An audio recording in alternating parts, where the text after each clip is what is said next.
कर्णाची पितृपक्षाशी संबंधित एक कथा आहे। मृत्यूनंतर स्वर्गात गेल्यावर कर्णाला काय खायला मिळाले जाणून घ्या। पितृपक्षाशी संबंधित ही कथा भाद्रपद कृष्ण पक्षातील पौर्णिमेपासून भाद्रपद महिन्याच्या अमावस्येपर्यंत 16 दिवसांच्या पितृपक्षात केले जाणारे श्राद्ध हा आपल्या सनातन परंपरेचा एक भाग आहे। महाभारत काळात द्वापर युगात श्राद्धाचा तपशीलवार उल्लेख आहे। महाभारताच्या अनुशासन पर्वामध्ये भीष्म पितामह आणि युधिष्ठिर यांच्यातील श्राद्धाविषयी सविस्तर चर्चा आहे। महाभारत काळात श्राद्धाचा पहिला सल्ला अत्री मुनींनी महर्षी निमी यांना दिला होता।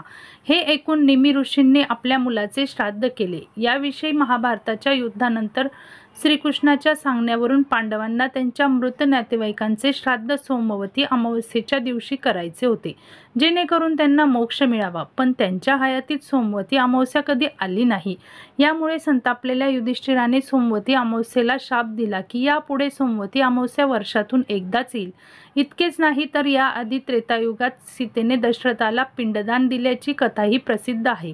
परंतु पितृपक्षाची सुरुवात ही महारथी कर्णाच्या जीवनाशी संबंधित आहे।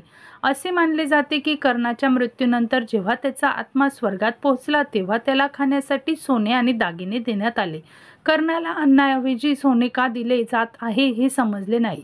त्याने देवराज इंद्राला अशी वागणूक का दिली असा प्रश्न केला। तेव्हा इंद्रदेवाने त्याला सांगितले की त्याने आपल्या संपूर्ण आयुष्यात फक्त सोन्याचे दान केले आहे, कधीही अन्न किंवा पाणी दान केले नाही। इतकेच नाही तर त्यांनी आपल्या पूर्वजांचे तर्पण आणि पिंडदानही केले नाही। हे ऐकून कर्णाने सांगितले की त्याला त्याच्या पूर्वजांबद्दल काहीही माहिती नाही, म्हणून त्याने तर्पण आणि पिंडदान कधीच केले नाही। हे ऐकून इंद्राने कर्णाला आपली चूक सुधारण्याची संधी दिली आणि त्याला 16 दिवसांसाठी पृथ्वीवर परत पाठवले।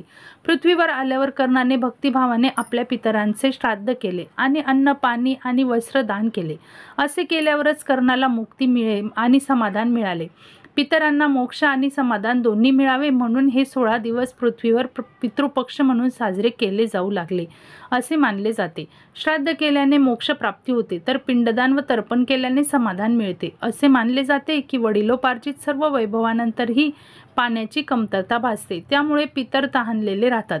त्यामुळे काळे तीळ मिसळलेले पाणी अर्पण केल्याने पितरांना विशेष समाधान मिळते।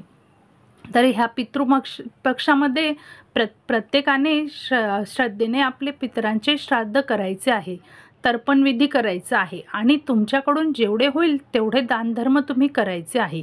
ह्या पितृपक्षामध्ये अन्नदान वस्त्रदानाला खूप महत्त्व आहे आणि तुम्ही अन्नदान दिल्यानंतर एखादे भांडे स्टीलचे वगैरे किंवा पितळाचे, तांब्याचे तुमच्या सामर्थ्यानुसार एखादे भांडे देखील तुम्ही दान करू शकतात। तर ह्या पितृपक्षात नक्कीच करा।